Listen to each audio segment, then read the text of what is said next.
Ladies and gentlemen, good evening.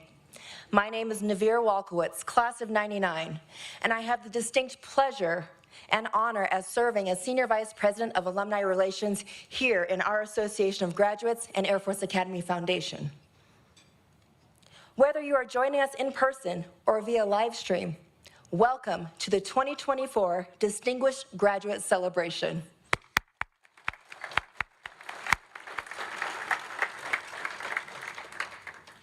To honor our nation's flag and all our military members defending freedom at home and around the world, please rise as Technical Sergeant Denver Murphy leads us in the singing of our national anthem.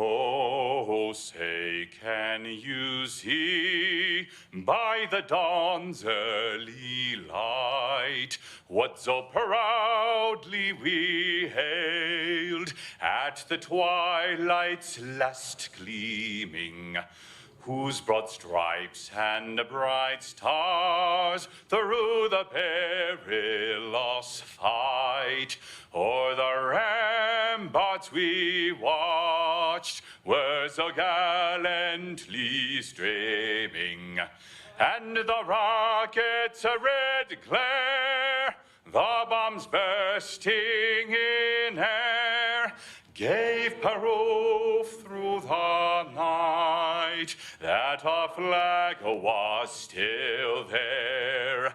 Oh, say, does that star-spangled banner yet wave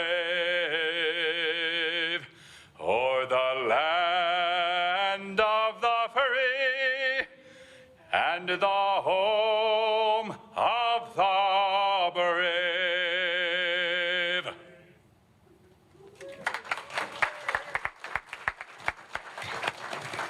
Thank you, Sergeant Murphy. Ladies and gentlemen, please be seated. I'd now like to welcome Chaplain Father Zach Kowski to lead us in this evening's invocation.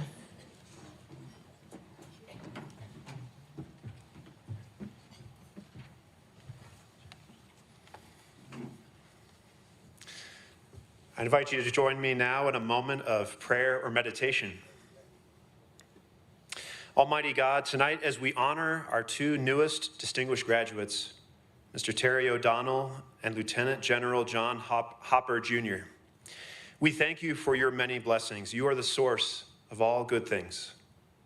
Thank you, Lord, for the outstanding service of these two men to our Air Force and our nation. As they are recognized tonight, we also honor their families, their friends, their colleagues, who developed them into leaders of character. As we begin this new academic year, we ask you to give all of us perseverance, especially our cadets, our staff, and all those who support our mission. May we work together to ensure readiness in order to respond to future challenges. And Lord, help all of us here to be generous, to serve you as you deserve, to fight the good fight, and to do your will in all things. Bless this meal tonight and all who go without, those who have prepared this meal and those who join us from afar. We ask all these things in your holy name. Amen.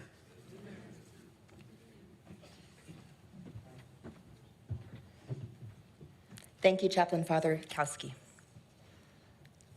Now, for those here in the room in attendance, please enjoy your salad during our program. Dinner will be served upon conclusion of the awards presentation. And now, please welcome our MC, Lieutenant Colonel Jose Sarduy, class of '99. I am so excited to introduce him as a fellow classmate. He was born in Cuba and deported because of his father's political prisoner status. Lieutenant Colonel Sarduy came to the U.S. at a young age. Growing up, he learned the value of hard work and achieving his dreams. After graduating from USAFA, he commissioned into the Air Force, became a pilot, serving in Operations Enduring Freedom and Iraqi Freedom. All while, Lieutenant Colonel Sarduy achieved acclaim as a stand-up comedian. He recently participated in the Academy's National Character and Leadership Symposium as a keynote speaker. He delivered a powerful message amidst his trademark humor. It is my great pleasure and honor to welcome my classmate and fellow Shiner, Gold will Shine, class of '99, Lieutenant Colonel Jose Sarduy.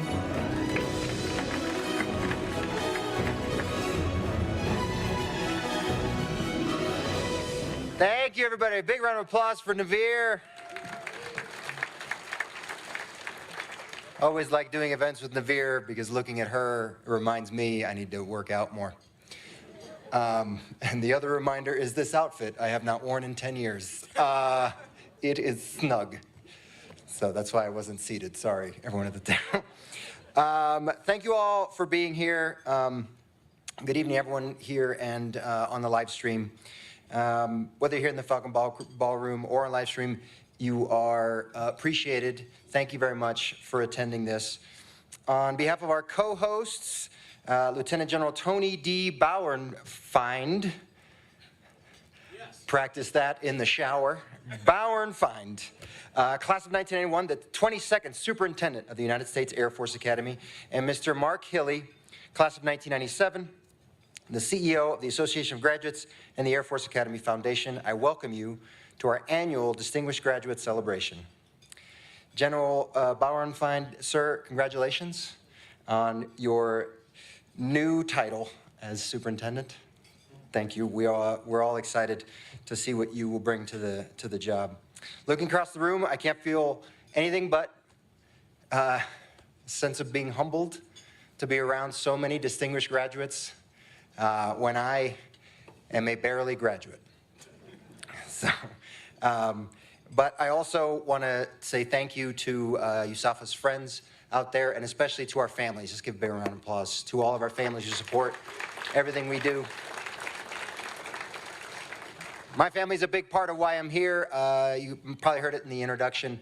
That probably goes with some explanation. My father wrote a letter to Fidel Castro, and he said, I don't like how you run your government. And then he signed it and posted it on a bulletin board. And when I heard that, I was like, Dad, you signed that letter? You're a revolutionary, Dad. And my dad was like, well, I was a little drunk. I probably not should have signed. But he got 6 years in prison for writing a letter. He was released in February of 1977, and I was born in April of 1977.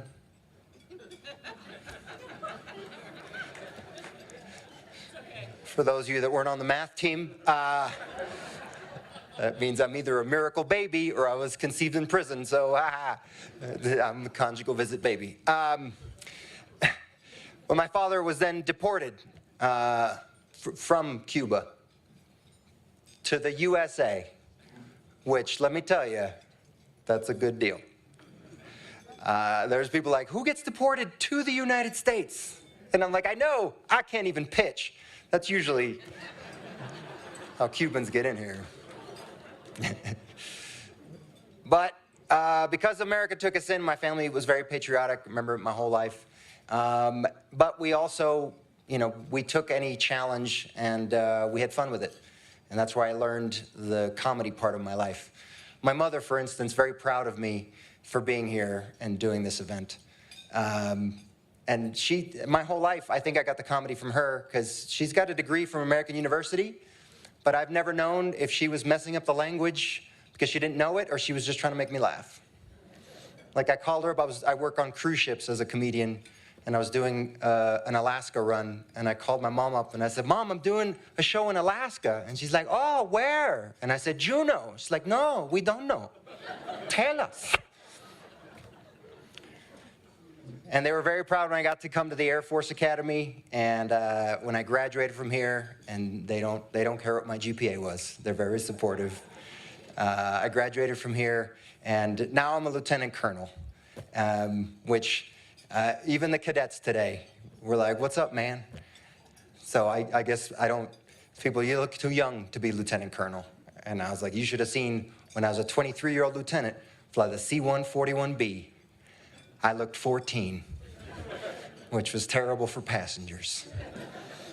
We had a World War II veteran getting on our plane once. We all were very excited. We waited for him at the top of the ramp. He came up the ramp and he looked at me, and I'll never forget what he said to me. He said, "What do you do on the plane, little boy?" And I said, "I'm your pilot, sir." He goes, "We're taking the train then." He started yelling to people that were coming up the ramp, "Don't get on there, they got babies flying airplanes." But now they're all very proud that I graduated from here. And if you come to my house, I'm an aeronautical engineer by, thank you very much. I got that degree, just barely, 46 of 46. You get a prize if you're tailing Charlie. But if you come to my house, my mom will not tell you that I'm a comedian. She'll be like, "This is my son. He's an aeronautical engineer." So one more time, let's please give it up for our families that are such a big part of what we do. I am particularly pleased to join with all of you tonight to honor the two newest Air Force Academy distinguished graduates, each of whom has personified our Academy's core values of integrity, service, and excellence throughout their lives and careers, true role models and exemplars. And that's what our honorees are all about tonight. Mr. Terry O'Donnell, class of 1966, and Lieutenant General, retired, my first commandant, John D. Hopper, Jr., class of 1969.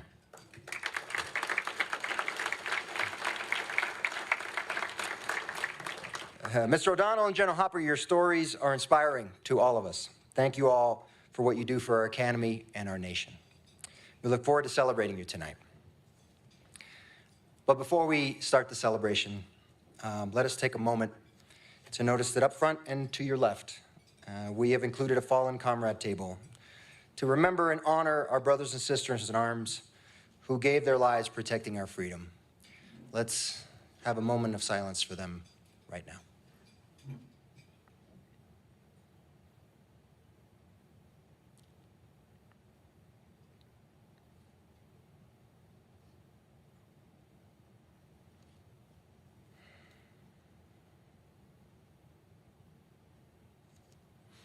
Thank you.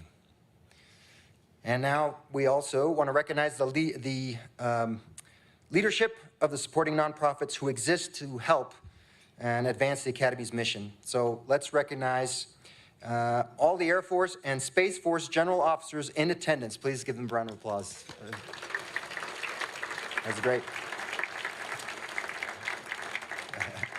We have a classic in the room, a room full of classics. Please give it up for the class of 1959. Give it up for the class of 1959. The Association of Graduates and the Air Force Academy Foundation Board of Directors.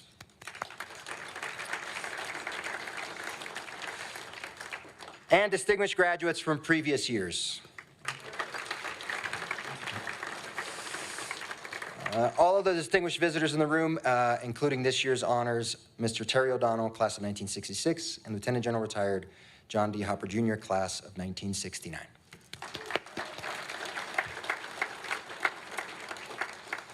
And let's also put our hands together for the cadets who have joined us tonight. These cadets had a choice in where they could have gone to school and where they could have gone tonight. And they chose a life of service to our nation. They are exceptional.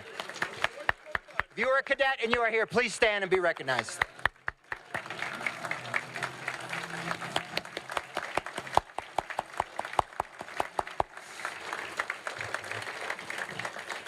Thank you. That's enough. Have a seat.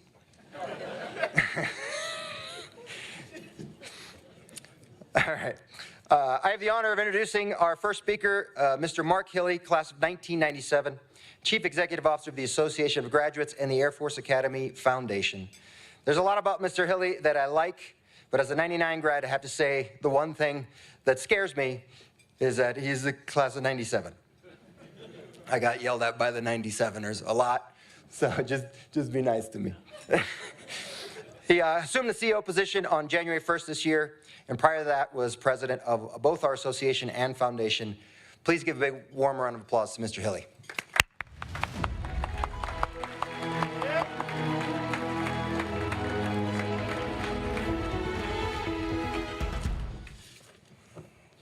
Well, good evening, everyone. And Jose, thank you for serving as our MC tonight. I don't know how I got the job of following a professional comedian. This is a problem. Well, good evening, distinguished guests, fellow graduates, family members, and friends. Before I offer a few brief remarks about our honorees, allow me just to take a moment to thank the Association and Foundation staff members who have put their heart and soul into this evening's celebration. We owe a special thanks to Gina Simler and Jen Cooper, who are directing this event tonight. Michelle Bergerman is our program director for the Distinguished Graduate Award program. I also thank Lieutenant Colonel retired Navir Walkowitz, class of 1999, who guides all of our graduate programs and is our narrator this evening. Finally, I want to acknowledge in advance the exceptional talent of Ryan Hall, our video producer. You're going to see his work in just a bit, along with the entire communications staff here at the Association and Foundation working as a production crew tonight. Would all of my Association and Foundation teammates who made this evening possible please stand and be recognized?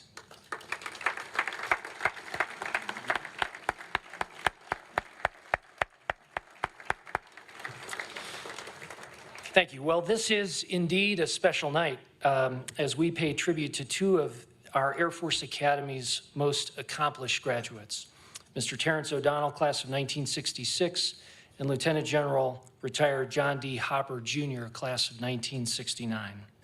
Tonight, Mr. O'Donnell and General Hopper take their place alongside the rarest of groups, truly, the ranks of Air Force Academy distinguished graduates. Since 2001, only 58 individuals have been honored in this way, representing just 0.1% of the members of the Long Blue Line. That's remarkable, and many are here tonight, and we're grateful you are. And as I think about it, as I also look at the audience, it occurs to me that our graduate community has matured somewhat suddenly over the last couple of years. Not many laughs on that one. Jose, I need some help up here. But you know, it is true, I think. Once just a small band of early pioneers, our graduate community now spans 7 decades and numbers more than 55,000 living members. We boast an incredible legacy of general officers, including 6 Air Force Chiefs of Staff, the first of whom is here with us tonight, General Ronald R. Fogelman, class of 1963. Sir, good to have you here. We also claim astronauts and doctors, CEOs and entrepreneurs, lawyers, teachers, and elected officials, most importantly, leaders of character for our Air Force, Space Force, and the nation. Tonight, we honor 2 individuals who have proven over many decades that they are indeed leaders of character. They exemplify our core values, as was said, and have committed themselves to lives of service, service to our academy, to our nation, and to our defense. Our honorees were selected by a committee of fellow graduates out of a long and esteemed list of nominees. Their selection was unanimously endorsed by the Association of Graduates Board of Directors, as well as the Superintendent of the Air Force Academy. In its review, the committee considered each nominee's lifetime achievements, their engagement with and support for the Air Force Academy and its graduates, and demonstration of integrity, service, and excellence in their personal and professional lives. And tonight we celebrate Mr. O'Donnell and General Hopper alongside their families, their classmates, and friends. In a moment, we're going to hear those inspiring stories on these 2 remarkable individuals on the video screens beside me. Their list of accomplishments, which are already known to many of you, are printed in your programs, and we're going to profile these individuals in checkpoints later this fall. What is clear, both men are deserving of this, our highest honor that we bestow upon a graduate. Now, ladies and gentlemen, I'm very pleased to introduce our esteemed host this evening, the 22nd Superintendent of the Air Force Academy. Lieutenant General Tony Bauernfeind, a member of the class of 1991, assumed command of the Academy on August 2nd, not too long ago. Prior to serving as superintendent, he was commander of Air Force Special Operations Command. He has been entrusted with command a remarkable 9 times, and at every level, including the squadron, group, wing, theater special operations, and major command levels. General Bauernfeind earned his wings in 1992 and has flown more than 3,500 hours in 11 different aircraft. He's also an Air Force Academy chemistry major. And fun fact, the spring 1991 Cadet Wing Vice Commander. General Bauernfeind, it's my honor and privilege to introduce you the 22nd Superintendent of the United States Air Force Academy.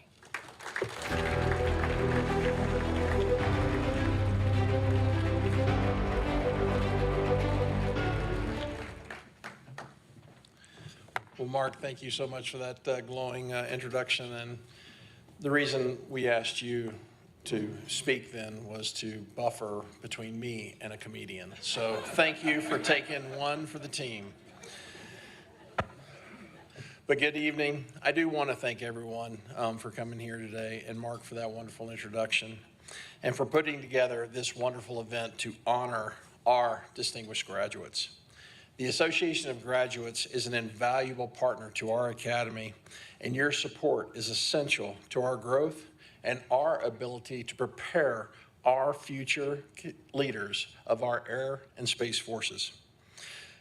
Want to do a quick call out to our amazing cadet corral and to our honor guard that was here today. I will just say one last time, absolutely astonishing across the board.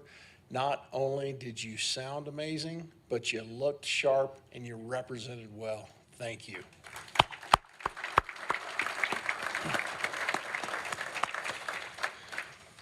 When I say that we stand on the shoulders of giants, our distinguished graduates are those giants of which I'm referring. They are the remarkable warriors and leaders our cadets look up to.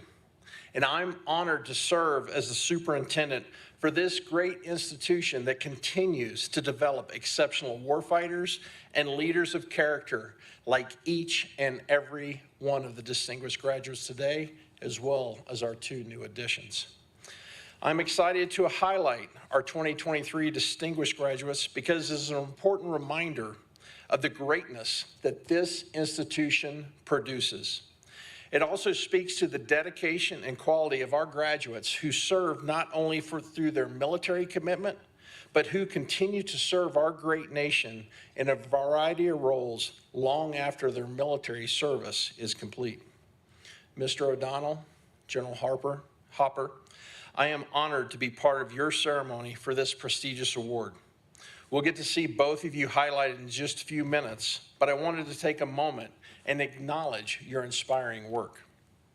Mr. O'Donnell, during your career, your hard work and accomplishments took you all the way to our White House, where your dedicated service was relied upon daily by the highest leader of our nation. Time and again, you distinguished yourself as a public servant, and that life of service exemplifies the standards and the Academy values that we hold so dear. General Hopper, with your 36 years of military service, the Air Force was smart enough to bring you back to this amazing institution 4 times in your career. First time as a cadet, then as a Deputy Director of Cadet Logistics, next as the Commandant, and now to present you with this distinguished graduate honor. Throughout your career, you broke barriers and served as one of the best examples of the Long Blue Line. It is an honor to be in the company of so many amazing leaders whose foundations began right here at the United States Air Force Academy. Together, we are the Long Blue Line and understand the importance of leadership development. We often look to our own experiences and how they shaped us, knowing the Academy underpins who we are and how we lead. It is because of our love and commitment to this institution that we remain committed to the values and remain so heavily invested in our future, our cadets. It is also why I wanted to take a little time to briefly share some of the changes happening across our Academy. If you did attend the Assumption of Command, you may have heard some of these points, but I want to continue to share this vision that we are going through our changes. As many know, and as our Secretary Kendall and General Alvin has highlighted, that our world and our adversaries have evolved, and we are in a time of consequence. The world is changing. General Alvin recently emphasized that our graduates need to be ready to lead in complex environments, and we must adapt to meet the challenges that lie ahead. Our officers must be prepared on day one to lead their teams against those adversaries wishing to do harm to our nation, our partners, our allies, or our way of life. As a military academy, our priorities are the foundation of everything we do. And our priorities are simple. We will develop warfighters to win. We will develop leaders of character and quality, and we will develop critical thinkers to adapt. We will improve our training and education programs so that warfighting is not just seen as a job, but it is a mindset. We will develop leaders that value team building, support every teammate to reach the maximum of their potential, and establish those cultures and climates of support and precision and excellence. We will develop critical thinkers who navigate the challenging problems we are facing, innovate the rapid solutions, and then execute their missions with precision to ensure our future success. One of the biggest changes we are undertaking is a transition to a 4-class system where every class will continue to develop through their academy journey. From becoming followers and teammates, to frontline engaged supervisors, to team leaders, and then to unit leaders, we will invest in the training. There will be an emphasis on developing teams that benefit from multiple perspectives to solve the wicked hard problems that we are facing in the world today.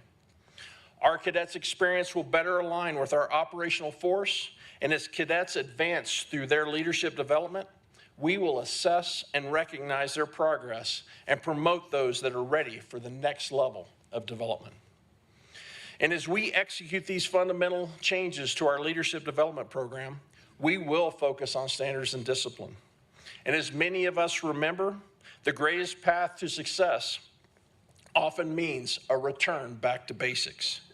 A strict adherence to standards and attention to detail is the foundation for our success, especially as we are facing complex military operations throughout the globe, especially in uncertain environments. With these changes, the academy experience will become more demanding, but will never be demeaning, ensuring that our goal to build up our teammates and our teams underlie everything that we do. We will change for purpose, and you will see this transformation across our academy. And I just wanted to share with this distinguished group that vision for this transformation. But a return to why we're here. Mr. O'Donnell, General Hopper, you and many of the leaders in this room are our inspiration. Your dedication and lifelong commitment of service to our nation are exactly the leaders, our cadets, our future of our nation can see themselves as warfighters to win that are ready on a moment's notice to lead the missions in front of them as they take on their roles as leaders of our Air Force and our Space Force.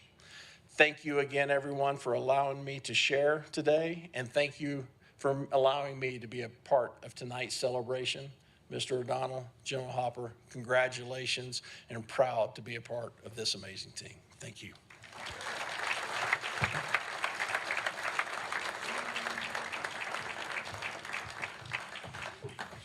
Thank you, sir, and thank you for your service and for now becoming our new superintendent. I hope only the best for you. Thank you. And for expanding my horizons. I had never heard your name before. I feel worldly. Bauernfeind. I'm just going to say that for fun. All right.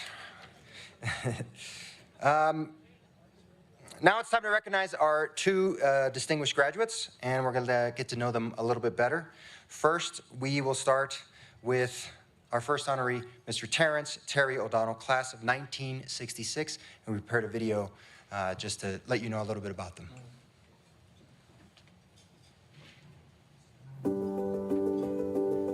Well, I grew up in a military family, primarily went to high school in Hawaii. My father was 35 years in the Air Force, Army Air Corps and Air Force business. Graduated from West Point in 1928 and had a really illustrious career, and it was his experience and inspiration that led me to go to the academy. He was in the early flying game. He ended up working for General Hap Arnold in the Pentagon, who gave him his first star the day that I was born and sent him to Saipan as commander of the 73rd Bomb Wing. In those days, it was very prominent to have nose art on the front of the aircraft. Most of them were very attractive women with catchy phrases below. But my father's B-29 had a big, fat, ugly baby in diapers with a bomb cocked over its shoulder, and the name of the aircraft was Terrible Terry. So having been born that year, my father, I think, wanted to commemorate my birth by putting a bomb in my hand on an aircraft in the early days, so that's a very memorable event. He would tolerate me going to West Point, but if I went to an academy, I knew he would want me to go to Air Force. But I made the decision, he didn't push me, and I made it because I really loved the country and loved national defense, and he set the example, and I just wanted to perhaps do a fraction of what he had accomplished for the nation. And so that was a motivating force for me to go to the academy at the time. Basic cadet training was quite a shock to my system. I had perhaps too much fun out in Hawaii in high school. Really didn't know what I was going to face when I got to the academy. I should have done some more research. Never quite acclimated to the 5 a.m. runs, the parade, circling the parade field at high port arms, taking meals under combat conditions. But I was determined to get through it, and I did, and got great support from my classmates, the 13th Squadron Red Tag Bulldogs. And we supported each other in different ways, and I was very proud to get through that summer. But it was perhaps the most significant test that I can recall in life. And some of my classmates just sailed through it. I was jealous because it was a piece of cake. And it was a struggle for me. I had some good victories, I had some defeats during the summer, but made it through. And once I did, and once you were accepted at the end of the summer into the wing, I pretty much knew I had it made because I thought I could achieve or perform whatever was asked of me from that point on. And but it was a watershed moment that summer. Well, I wanted to fly like my father. I learned very quickly at the academy that unless I got a waiver for flight training for my eyes, I was not going to be eligible for pilot training, and no waiver was forthcoming. So that was a disappointment, and that's, of course, what led me into law. And I wasn't sure what I was going to do with the law degree, but I just enjoyed it, and I wanted to go get it. The major point that I learned, which has stayed with me from the academy, is that you could do a lot more than you thought you could do. The determination and the understanding that you could succeed if you put your mind to it and your effort to it stayed with me for life. And I think that lesson, plus a lot of luck I had along the way, led me to some pretty interesting opportunities and avenues as my career developed. So you get this terrific foundation at the academy, intellectually, academically, athletically, and then you graduate, and you don't know for sure where things are going to take you. But with that foundation, you have a great chance of doing what you want to do and doing it well. Sure, there are disputes. There are disputes now. Is it as hard as it was? Is it too easy? Is it too hard? But the core objective of excellence and pursuit of excellence and integrity remain the same. And I think that's where we benefit greatly as a country from our Air Force Academy and the other academies as well. That's why I'm dedicated to helping. I just can't think of a better way to help than through the Academy.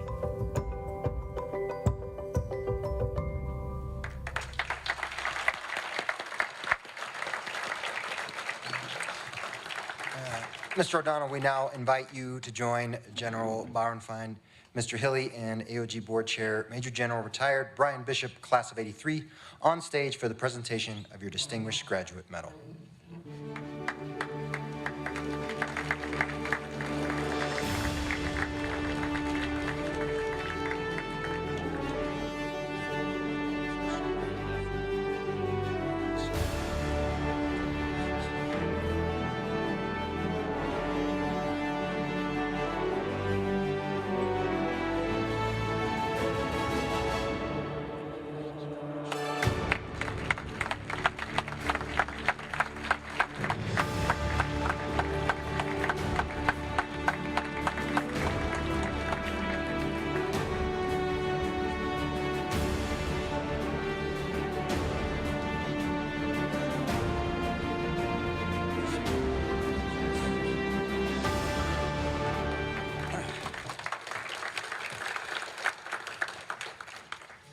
General Bauernfeind, Dean Latendra, and Mark Hilly, so many of our leaders from the AOG and the Air Force Academy Foundation,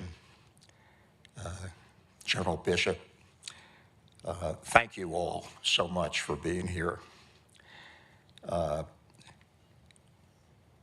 It was a shocker to learn that I had been selected for this award. I told my classmate, Dick McCon, that I didn't think he was using his time wisely to recommend me, but here I am, and if I can help only a bit in sharing a story and a career with cadets and graduates, then every bit of it is worth it all. I also want to acknowledge at the outset, with deep love and appreciation, my wife of 55 years, Margaret,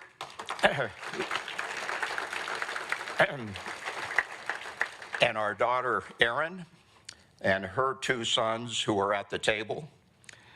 The two grandsons represent 10 grandchildren of Margaret and mine who could not be here, but they're here in spirit.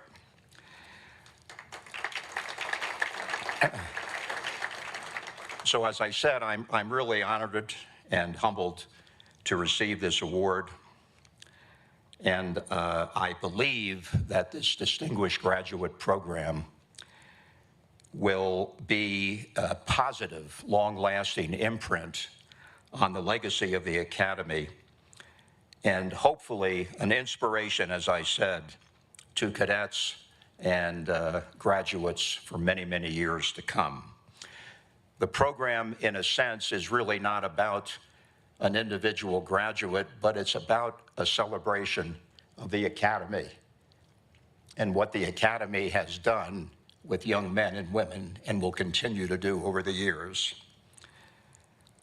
I had the privilege of serving on the board of the Air Force Academy Foundation with the extraordinary group of board members whose sole purpose is to give back to the Academy, and through their efforts, hundreds of millions of dollars have been dedicated to essential programs of the Academy to provide that extra improvement, that extra quality, that margin of excellence. And it's been such an honor to work with that group. Recent projects, the Falcon Stadium renovation, the Visitor Center, which you see from the highway, the Institute for Future Combat, as our superintendent just said a moment, absolutely essential to develop warfighters in this far more complex environment than we've ever seen before. On a personal note, I can say with absolute certainty that any success I may have had over the years that may have come my way is directly related to the 4 years that I spent at the Academy. Without those 4 years, without the experience, God only knows where I might have ended up, but it would not be here at this podium saluting this great institution.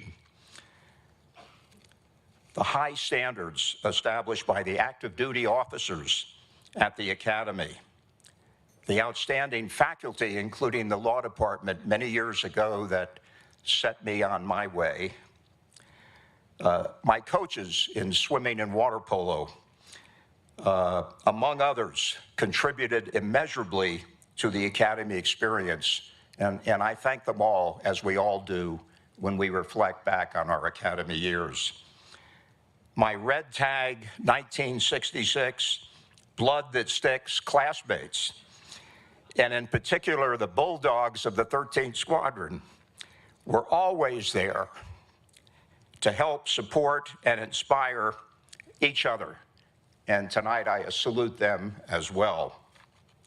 There are too many valuable teachings from the Academy to mention this evening, but the one that sticks with me tonight and that I mentioned in this video moments ago is that through the cadet's life, interwoven within the cadet's life, is the lesson that we all are capable of accomplishing much, much more than we ever thought we could. One additional thought about the importance of the Academy to our country today, and I will take a short detour from the normal address and say that our constitutional republic is being tested severely. Hyperpartisanship divides us. The polls tell us that patriotism is waning, and an ever-increasing number of Americans say that they are unwilling to fight for our country. Public education is all too often failing our youth, not only in reading, writing, and arithmetic, but in history, in culture, and American history. We are plagued by many problems, but this is not the first time that occurred, and there is absolutely no doubt that we'll work our way through these problems. Our Academy and our sister academies serve as a bulwark against these dangerous trends. Here, we learn about the foundation on which our constitutional republic was based. We learn about its culture. We learn about its traditions. Here, we are taught to love this great country, be prepared to fight for her, and to die for her. Change at the Academy is inevitable. But as long as the Academy embraces the enduring values, leadership, integrity, service before self, and excellence in all we do, we will continue to provide leaders of character, leaders that will make a huge difference in this country in the future, in the military primarily, but also in every segment of life, and will have an enormous positive impact on this country, and will help graphically to preserve and protect our Constitution, which is indeed our oath. So as we celebrate the Academy's 70th anniversary and approach our nation's 250th anniversary, may God continue to bless this institution and this great country. Thank you.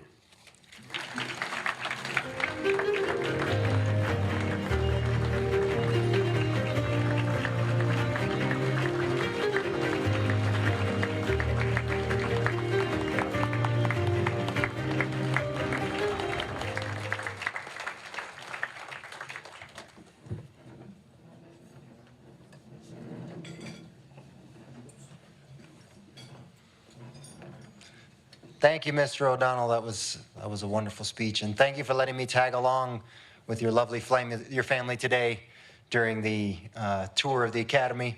I found out that we both did some disciplinary tours while we were at the academy, and just so happens, you know, he was not a centurion and I was, so I think I win. And now we're going to honor our second distinguished graduate, our honoree, Lieutenant General, retired, John D. Hopper, Jr., class of 1969. Please roll the video.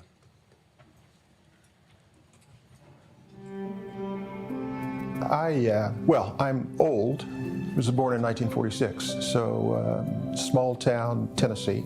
I grew up most of the time in Clarksville, although my dad, who was from Clarksville as well, was a career Army NCO. I went to segregated schools there in Tennessee right up until 4th grade when my dad was assigned to Germany. We moved to Germany, momentous move, first time on an airplane. I was there through 7th grade and then back to Clarksville and spent up through 11th grade in Clarksville. And then my dad got an assignment to Fort Hays in Columbus, Ohio, and moved me my senior year in high school. We fell out a little bit about that, particularly because at that time, my ambition was to attend an HBCU. Happenstance is everything. Had I not made that move, I would not have considered the Air Force Academy at all. It was not on my radar. For the old timers, they might remember that one of the things that President Kennedy did was look at increasing participation of minorities in the military and in the officer positions. And so the service academies became part of that target. So all of the service academies were looking to expand their ranks by bringing in some minority candidates. And I benefited from that. Got an offer to go to the prep school. That prep school experience, that joining experience has been a learning experience that I would not trade. I joined the Air Force Reserve. I didn't know anything about the Air Force Reserve, and frankly, most of us that go directly on active duty, the reserve is something we have to learn about later on. I went to basic training like every other airman at Lackland Air Force Base. It was no different for us prep school attendees than anybody else. And so I value that experience. One of the things that I will always value about the Air Force Academy is the honor code. Doors were open, wallets were on desk. The lost and found didn't stay lost. It was just a place where your word was your bond, and everybody else was exactly the same. As we got closer to graduation, it became even more precious, is the word I would use, because I realized that it was a bit of an ivory tower, that the world presented a more corrosive environment, perhaps not intentionally so, but you would have to work harder to demonstrate integrity and live that sort of life. Honored, humbled. I know a lot of those folks, ladies and gentlemen, that are distinguished graduates. It, to me, emphasizes, I think, the solidity of the institution and what the Air Force Academy is all about. One of my favorites, I would call him a mentor, is Randy Cabero. And I once asked him, what do you think is your overall mission for cadets at the Air Force Academy? He had it down to a sentence, and it was to graduate airmen that can frame and resolve ill-defined problems. I think of that often, and because there are a whole bunch of new problems out there, and the difficulty of framing them, getting them in the boundary of the proper framework, and then coming to a solution is a daunting task. But the Air Force Academy has the tools, gives us the tools that have to be worked and practiced and refined by the graduates to do that. I'm just very glad that I don't have to compete with them. I used to say that they're the same as we were when we were cadets. And then I have to say, except that they're bigger, faster, stronger, smarter, and perhaps even better looking. Attending the Air Force Academy, being an Air Force Academy graduate, certainly is the framework that my life took place in. It built the not just the boundaries, but it built the places to exceed the boundaries. I think the long blue line of the United States Air Force Academy will continue to produce and to be joined by men and women of character whose dedication to serving America deserves admiration. And so I'm proud to be a part of that.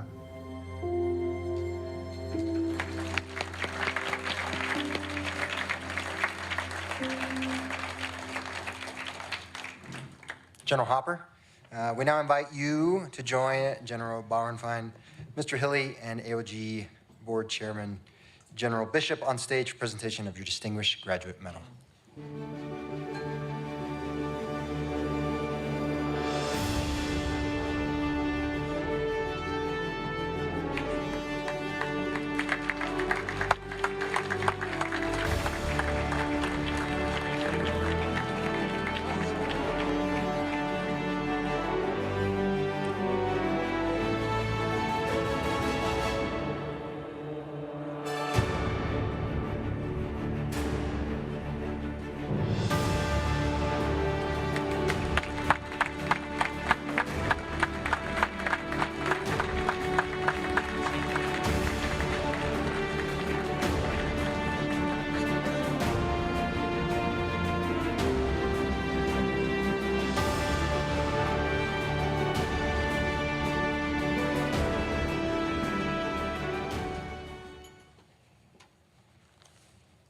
I had to steal some paper from the queue for this.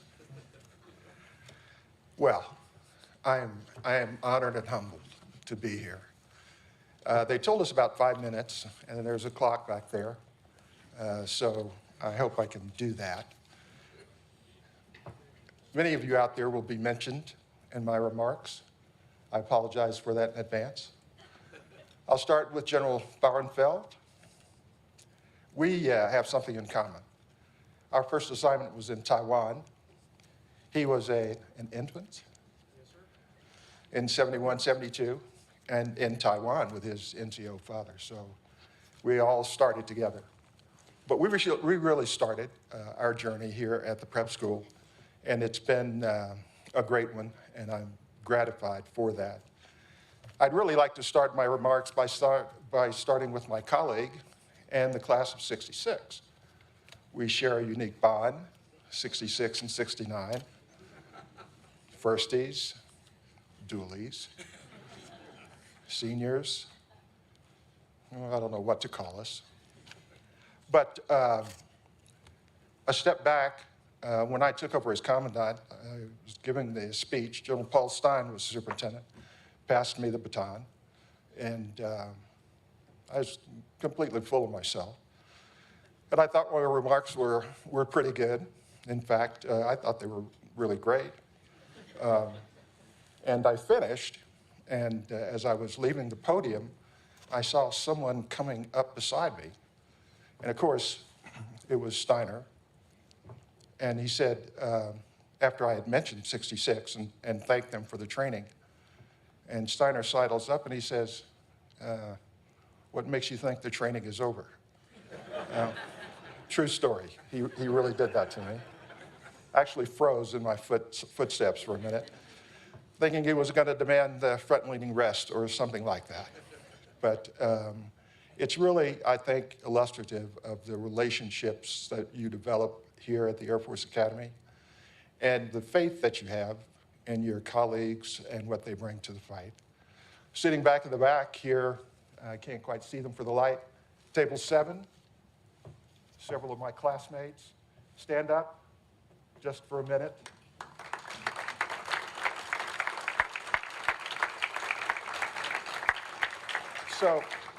So let me just tell you what that's all about back there. Okay, you can sit down, guys. we're gathered back there because we were class of 69. Several of us are in 5th Squadron together. Our element leader is back there, Hugh Gommel. So this idea of supervising us to the end continues. But that group is I am a fan, and they supported me for many years. B.K. Carlton, Jr., first in our class promoted to flag, the first Air Force Academy graduate to be Surgeon General of the Air Force. Terry, if PK had been the Surgeon General, he broke those boundaries that kept some wannabe flyers away from the cockpit because of their eyes, or going back because of some sort of ailment. And so we appreciate that. Dr. Stan Rosen is back there. And my favorite, I shouldn't say favorite, but my roommate, PK was a roommate as well. Everybody wanted this guy for a roommate because they wanted to be able to say, oh yeah, I roomed with Captain Marvel, Bill Marvel. Of course, it takes on a whole new meaning if you've seen the recent movie of Captain Marvel. But that's sort of what that was all about. I think when I think about this honor, we could all put our heads together and come up with 1,000 names that would be here in the queue ahead of me. And so I'm appreciative of this opportunity and recognition. I wanted to take the time to say thanks to many people in this process. And I'll call out Chief of Staff, former Chief of Staff Ron Fogelman. How many in here have ever heard Chief Fogelman speak? I know many of you have. The first time was in a class, I say a class, a group of us that had been selected for 06 Command. And as GIs are wont to do, we spent some time griping a little bit about underfunding the military, all of the things that made life more difficult and seemingly more difficult for us to do our job. And all of a sudden, we didn't have General Fogelman, who wasn't the chief yet. He was the commander of Air Mobility Command. We had Captain Fogelman, history instructor, United States Air Force Academy, to remind us of the service that we give, that the money is not something that we can control completely. Our job is to be prepared to do the job with the implements that we have.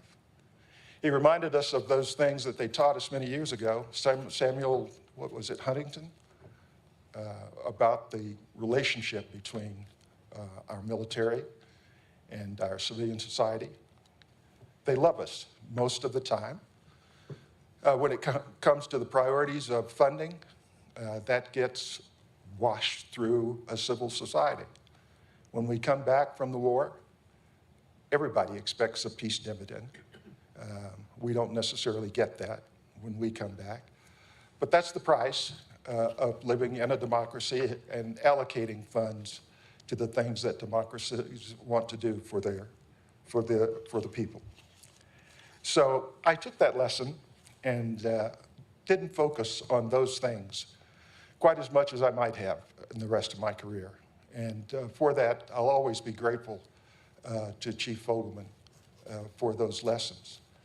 Along the way, I had a chance to work as his host commander when he was the commander of AMC. And I think Chief took real delight in mentoring and giving opportunity. And I'll never forget, myself and the vice commander were seeing him off on a trip, and the chief turned and said, "Have you heard about your new assignment?"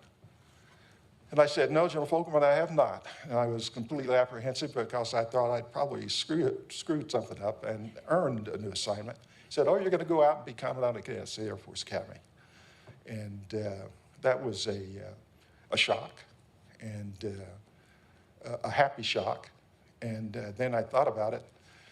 And I don't know how every commandant defines that mission, but several have joined me in saying, it's a chance to join 4,000 sets of raging hormones all intent perhaps on deep sixing average career that's underway. I think if you ask Steve Lorenz, he found out in much the same way, Chief. I think he really kind of delighted in doing that to us over time. In my comments, I mentioned Randy Cabero, who is ill and can't be with us tonight. But Randy and many of you on the staff really personify what it takes to be a service academy and to produce the core military competency for our military. And that quote about framing and solving ill-defined problems, it has stuck with me, frankly, for years. And if you want to see it in action, I would mention to you General Speedy Martin.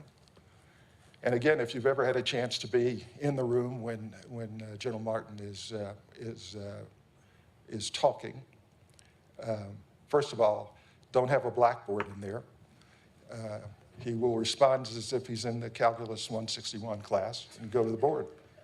But I guarantee you, when you talk about framing and resolving ill-defined problems, Speedy Martin and many others out there they are marvelous at doing those sorts of things, an example for the rest. Now, I'll go back to General Stein for a moment. He did have a couple of places, a couple of things that would rankle him at times, and I'll apologize right now to General Bauernfeind and to Hans Mew. I know Hans is out there. General Stein delighted in pointing to Dr. Mew and saying, you know, Hans, we're classmates, we've been in it for 30 years now, and I haven't used that chemistry crap one time in those 30 years. And I think if you talk to Hans, he will tell you that that occurred many times over. But I've also been inspired, I think, by many of our graduates that are our first performers as well. I see Fred Gregory sitting there. I was in Gregory Hall today, astronaut extraordinaire. Several connections with Colonel Gregory in the astronaut corps, especially if we were in ATCIP, flying around South Texas. We would be leaving on cross countries today. Some of us, many of us, would run across NASA astronauts flying their T-38s here and there. Inevitably, if the weather is starting to be a little bit bad, they're going to ask you something. Can you remind me how this flight planning stuff goes one more time? Maybe just go ahead and complete this form. I'm going to go over here. Because as usual, their main way of getting around was to take off VFR, get airborne, file an I for a flight plan, get the ground station to do that for them, and then proceed on away. Fred was here giving a speech one time. I was a captain. I think I was 12th Squadron AOC. And Fred and I share this one thing in common. I didn't see it in his display over at Gregory Hall. Fred had my underwear, my long johns. He couldn't get back because the weather was so bad. But he wore them, took my long johns, wore them, and I'll have to say they came back washed, clean. They looked like they'd been pressed, which was kind of weird. But that's, I was gratified to get those back. They were my favorites, Fred.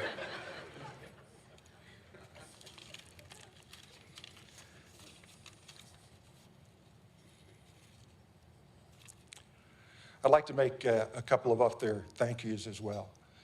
I've had a unique seat, I think, in being here as a cadet and then the 4 years in logistics and as 12th Squadron AOC, and as General Ken Tallman's aide for a while, and then back as Commandant and back here now. And I have some expectations for our Air Force Academy and some expectations, I guess, for the AOG. And I'll have to tell you, I've always had this, it's a heresy, a little bit of envy of our colleagues at the United States Military Academy at West Point and the Social Studies Department there, and the relationship they have with continuing to grow leaders. And you will see, and I'll call out former Chairman Dempsey, who between being Chief of Staff of the Army and taking up the chairmanship of the Joint Chiefs, headed back to West Point for the 2-month wait or whatever to be confirmed to their social studies department, whose reputation is that's where their leaders going to new jobs, to new problems to solve, can go, recharge, research, take briefings, prepare themselves for the next challenge. And that's something that I hope that our Air Force Academy and that the AOG can be influential in helping that happen. And then I'd like to give a shout out as well to the Guard and Reserve. It's not something that we plan for, I think, as cadets going through the Air Force Academy, but it is a huge part of what we do to further the defense of the nation. I have classmates, many classmates, and that picture up there, 2 or 3 of them transitioned from their active duty commitment to the Guard and Reserve. My old command, Air Mobility Command, I give them kudos for how they employ the Guard and Reserve in the defense of the country. But to those that serve, I assure you, and I don't think I have to specify what it takes to do that. It's a job within a job within a job. They work hard. There's not an airplane in our inventory where the pilot can stay qualified unless they give volunteer days. So a huge, huge thing that they give. And I'm grateful for them and for that, and for the Air Force Academy's part in preparing them to do that.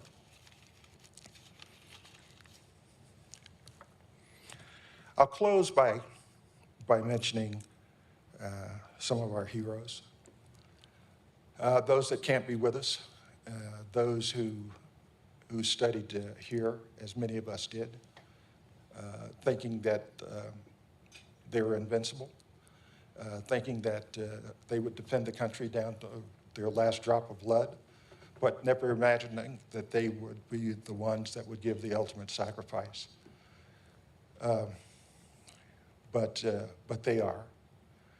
I don't think he's here today. There are others who do the same sorts of things, don't pay that sacrifice, but nevertheless deserve our recognition and continuing support. One of those is Tony Marshall, class of '68. Tony was, when Tricia and I were in Taiwan, Tony was flying the F-4's backseater out of, I'm not sure where, in Thailand.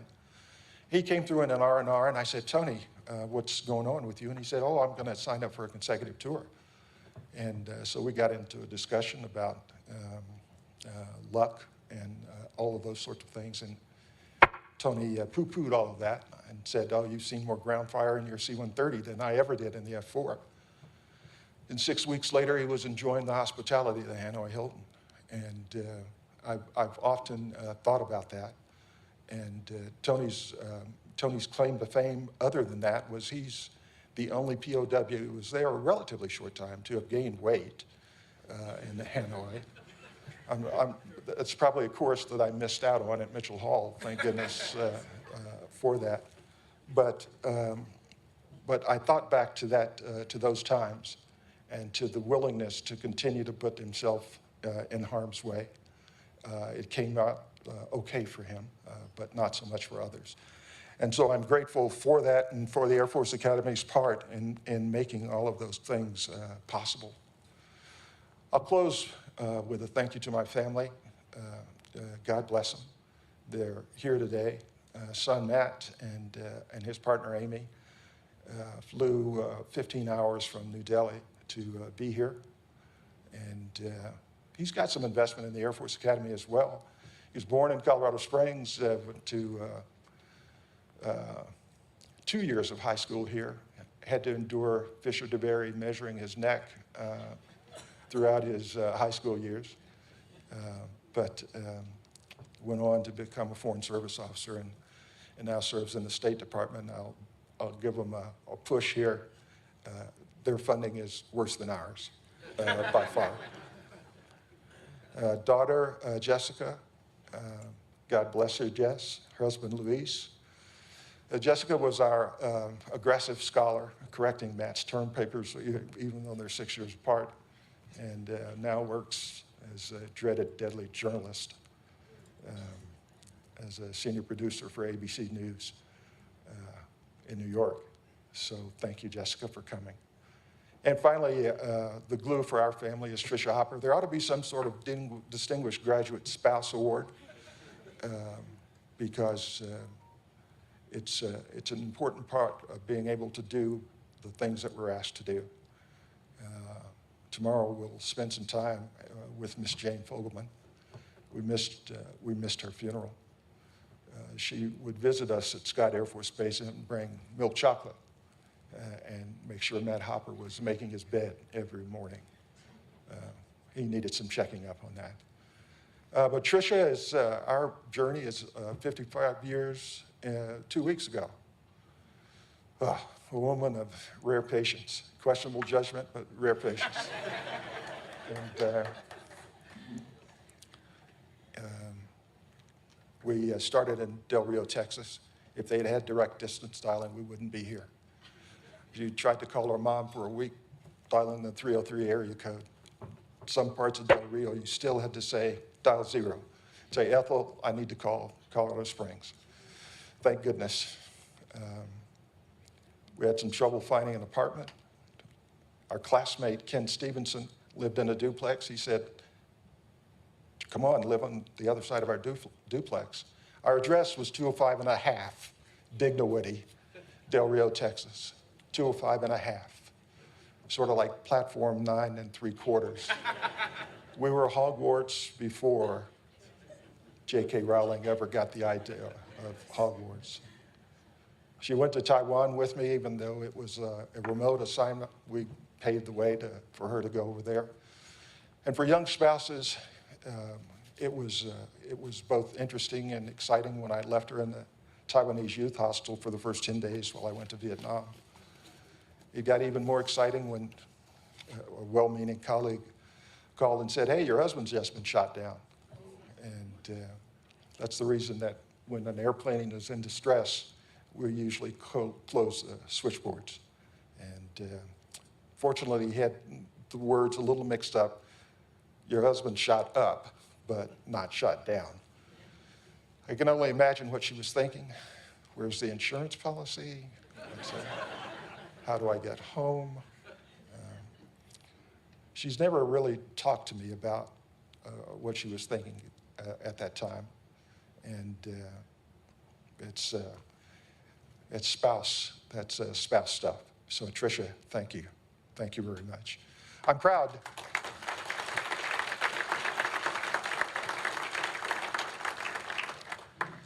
I'm proud to be a graduate of our Air Force Academy, and I say our. It's a selfish word. It's America's Air Force Academy.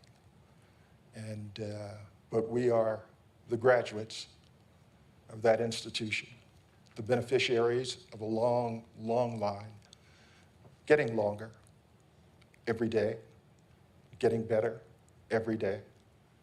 And because of that, I believe America is safer, and I thank you all for your service, and that's inside and outside the military.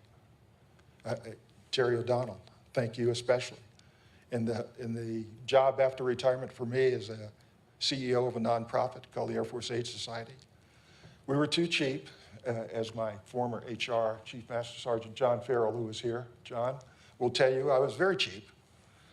And I didn't have a legal staff, and we got pro bono legal support. And guess where it came from? A tiny little Washington firm called Williams & Conley with senior partners like Terry O'Donnell and former Secretary of the Air Force Whit Peters. So when they go on to do things other than the military, they still support the long blue line. And I thank you for that, Terry. Thank you very much, ladies and gentlemen.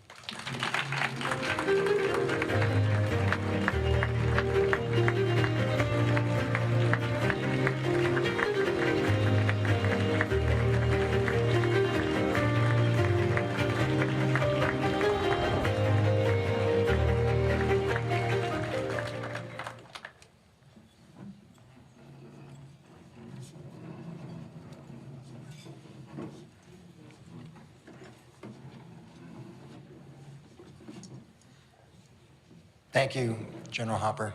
And personally, thank you for inspiring me literally my entire career. Thank you very much.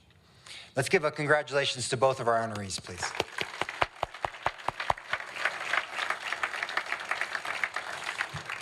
Thank you all for your lifetimes of integrity, service, and excellence. The videos we watched tonight will be available on the Association of Graduates YouTube page. You can also read profiles of our honorees in the September issue of Checkpoints magazine. Before we enjoy our dinner, and everybody's hungry, let's all stand together and sing our Air Force song, immediately followed by our Space Force song. And let's give a round of applause as we bring back onto the stage our Air Force Academy Chorale with their leader, Miss Hitt.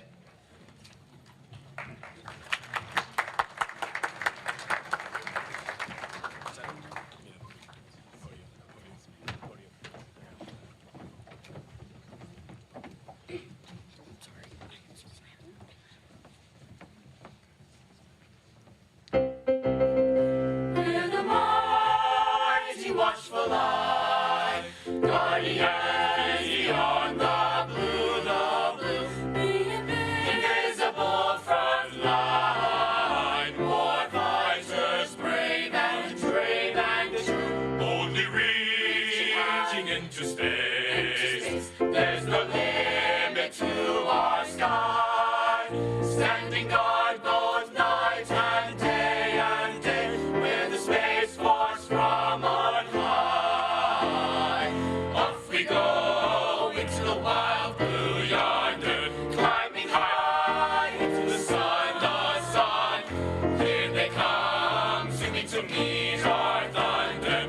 At 'em now, give 'em the gun, Down we die, spouting our flame from under. Off with one, hell of a roar, we live in vain, go down in flame. Hey, nothing can stop the U.S. Air Force, the U.S. Air Force.